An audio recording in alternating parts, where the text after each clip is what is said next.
When we speak of kindness, we often imagine a gentle spirit, one who gives freely, who smiles in the face of rudeness, and who offers forgiveness even when it's undeserved. But few stop to ask what lies beneath that surface. What inner voice is silenced when kindness is performed without pause, without boundaries, without thought? There is a difference between authentic compassion and the compulsive need to be kind to everyone. The former arises from strength. The latter often emerges from fear, shame, or unconscious conditioning. Many individuals are taught from early childhood that their value is tied to how agreeable they are. They are rewarded when they complain, when they smile, when they suppress their tears or anger for the comfort of others. Over time, they learn that kindness is currency. It buys them acceptance, it avoids conflict, it keeps others happy. But this script they carry into adulthood becomes a prison. They become people who do not know how to say no, who apologize for things they never did wrong, who shrink themselves so that others can feel more comfortable. They wear kindness like a mask, not because they are inherently false, but because they are afraid to be rejected for showing their real face. Beneath such behavior, the psyche begins to fracture. When the self is ignored long enough, it does not disappear, it waits. It waits in the quiet corners of the unconscious, storing away all the times you betrayed your inner voice. Each moment you said yes when you meant no. Each time you stayed silent when you should have spoken. Each boundary you let crumble to avoid disappointing someone else. Over time, this self-violation leads to symptoms: emotional fatigue, resentment, bitterness, or even depression. And still, the world will praise you for being so nice, so kind, so generous. But deep down, your soul knows the truth. You have not been kind. You have been absent from your own life. To be truly kind, one must first be truly honest. Kindness without discernment is not noble. It is self-erasure. It is giving without asking if the other person is ready to receive. It is helping others cross rivers while yourself are drowning. And in the end, it helps no one. Because such kindness becomes a lie. It becomes a performance. And like all performances, it can never nourish the soul. There is a moment in every person's life when they must confront this pattern. Often it comes as a crisis, a breaking point. The kind soul finds themselves burned out, betrayed, or taken advantage of, and they don't understand why. They wonder how so much giving could lead to so much emptiness. And then they hear, perhaps for the first time, the quiet voice within saying, "What about me?" This is the moment of awakening. It is painful, but it is necessary. It is the beginning of reclaiming the self. From here, kindness must be redefined. It is no longer about pleasing everyone. It is about alignment, about living in a way that honors both the needs of others and the truth of one's own heart. Kindness is no longer a reaction, but a choice. It is not given to everyone automatically. It is not handed out in exchange for love, safety, or praise. It becomes a sacred offering, one that you give only when your soul says yes. True kindness is fierce. It is not afraid to draw lines. It is not afraid to walk away. It is not afraid to say, "I love you, but I will not betray myself for you." And this kind of kindness, anchored in authenticity, not fear, is what brings healing, not only to the individual, but to the relationships they touch. Because when you show up as your full self, without masks, others are given permission to do the same. The journey from compulsive kindness to conscious compassion is not easy. It requires courage. It requires deep inner work. It asks you to face the parts of yourself you've long ignored. But in doing so, you will find a strength you never knew you had, a strength that no longer needs to be liked by everyone, a strength that knows how to protect its own flame without apology. And from that place of wholeness, kindness becomes not a strategy for survival, but a reflection of truth. In the psyche of every individual, there exists a deep longing to be seen, acknowledged, and valued. This yearning often takes the shape of being kind, of offering a warm smile, of agreeing, of softening one's voice or withholding one's truth in order to preserve harmony.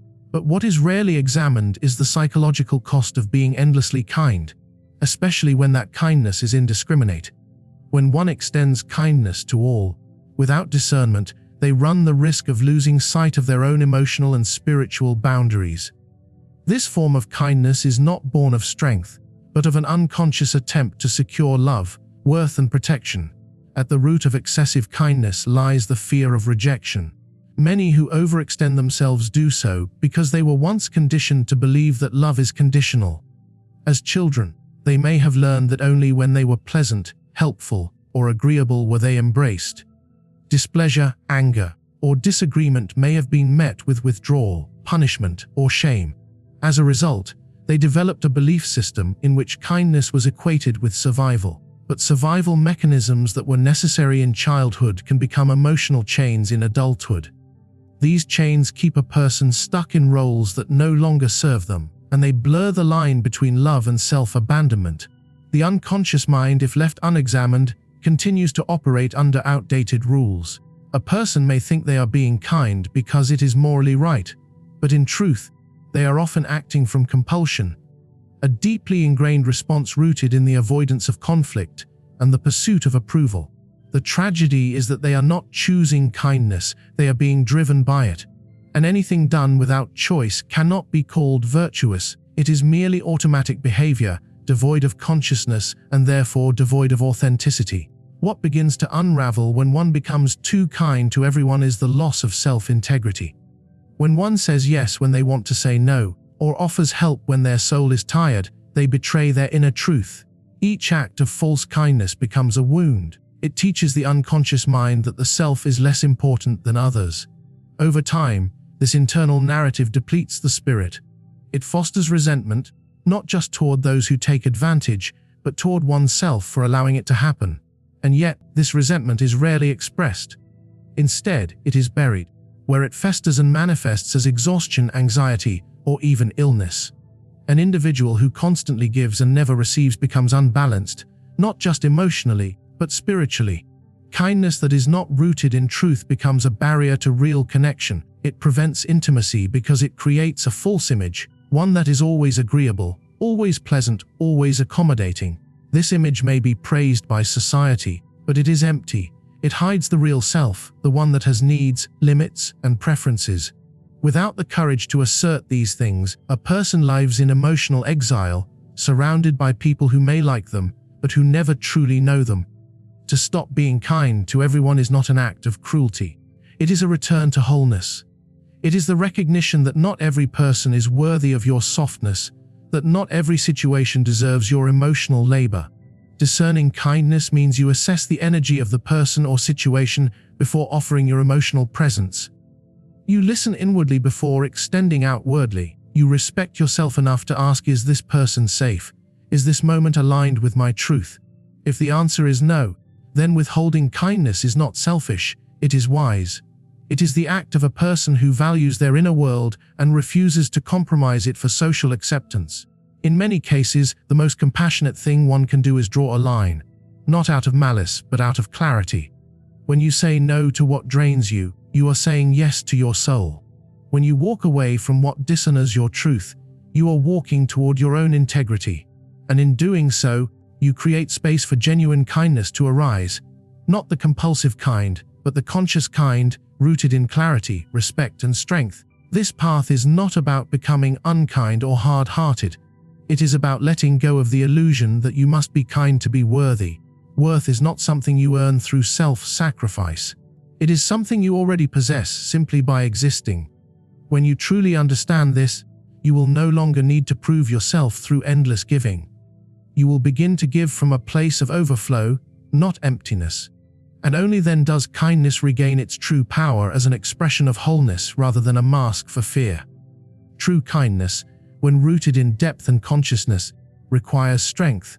It is not a passive surrender to the demands or expectations of others, but a deliberate and measured act born out of clarity. When an individual is too kind to everyone, they dilute the value of that kindness. It becomes commonplace, unremarkable, even invisible. This overextension depletes the self and masks a deep psychological pattern, the inability to tolerate the discomfort of disapproval. It is not that such a person is genuinely generous in spirit, it is that they cannot bear to say no. But to always say yes is to betray the voice of inner authenticity, the part of the psyche that demands alignment with one's true thoughts and feelings.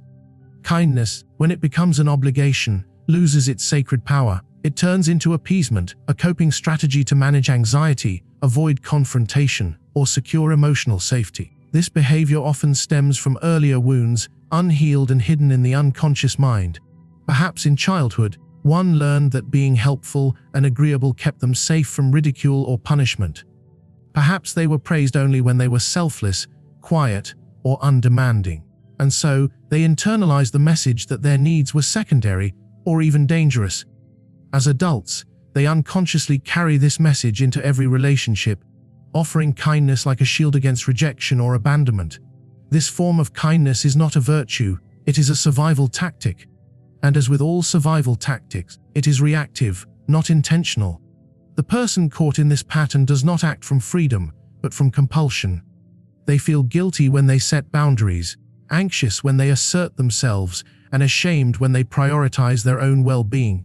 To others, they may appear generous or loving, but internally, they are conflicted and exhausted. This exhaustion is not just physical, it is existential. It comes from living a life that is not in full alignment with the self. In truth, discernment must always accompany kindness. Without discernment, kindness becomes self-betrayal. To discern means to ask not just, "Can I help?" but "Should I?" It means examining the energy of the exchange, the intentions of the other, the needs of the self.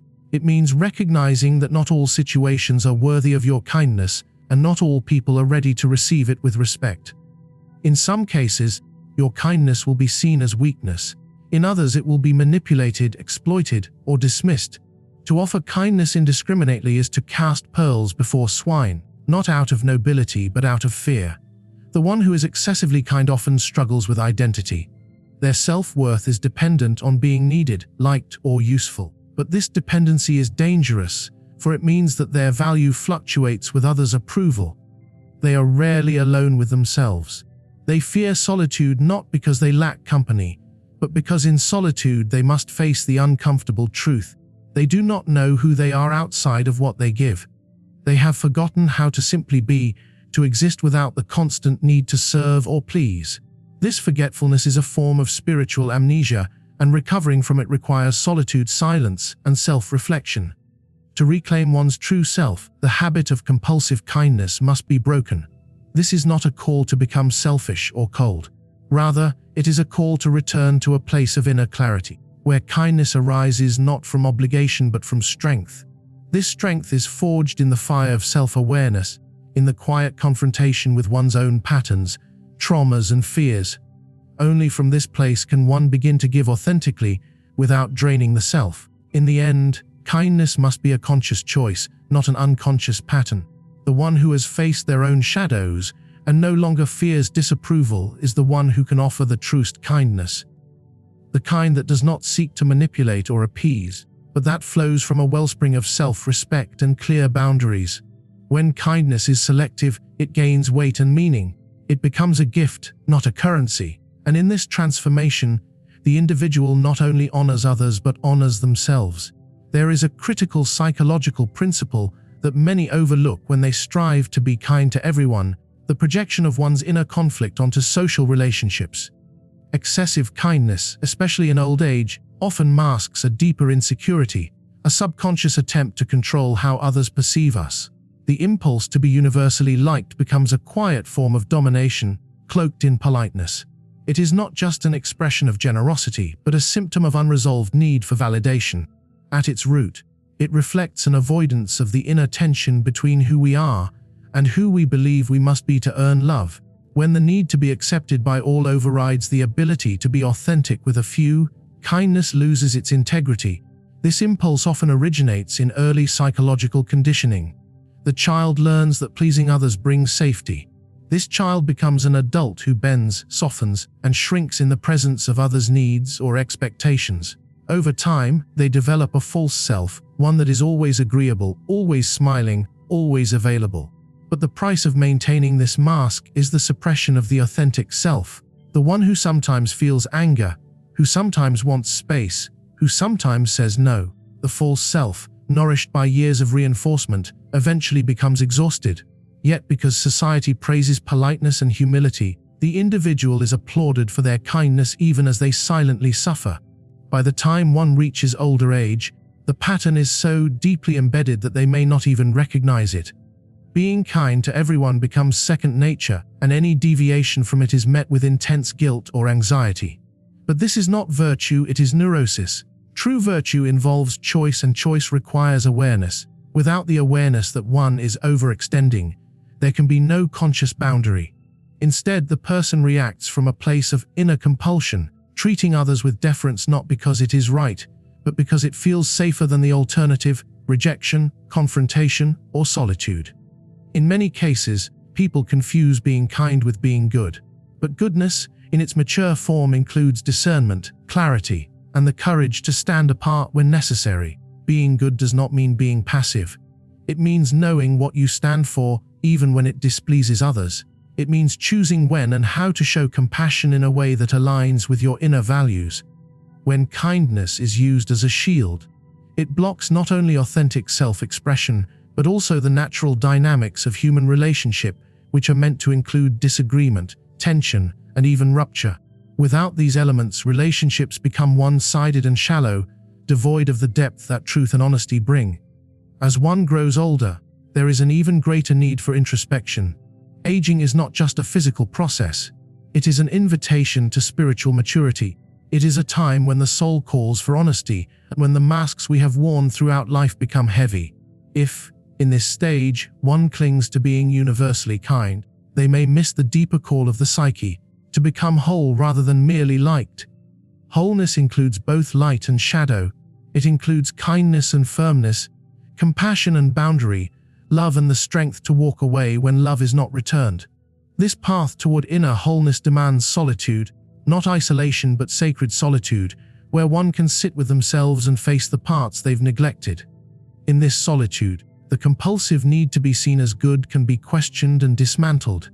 It is here, in the quiet honesty of being alone, that the inner child, the one who first learned to be kind out of fear, can be met with compassion, and only then can true kindness emerge, not from fear, but from choice. Kindness, when authentic, is not afraid to offend if truth demands it.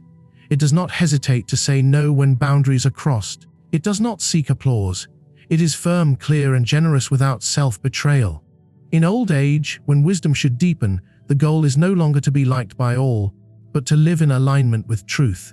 And truth, in its purest form, often requires the courage to stop being kind to everyone. When kindness becomes a compulsion rather than a conscious act, it no longer serves as a virtue but as a mask, one that suffocates authenticity and prevents the soul from fully emerging.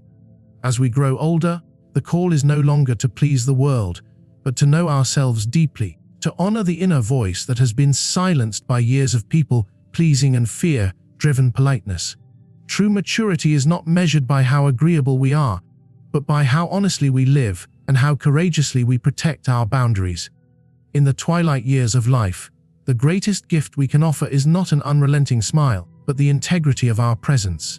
We must stop sacrificing ourselves on the altar of false peace. Instead, we must cultivate discernment, speak with clarity, and choose kindness when it is rooted in truth, not in the fear of being alone or unloved. Only then does kindness regain its sacred power, not as a mask, but as a reflection of a soul that is finally free.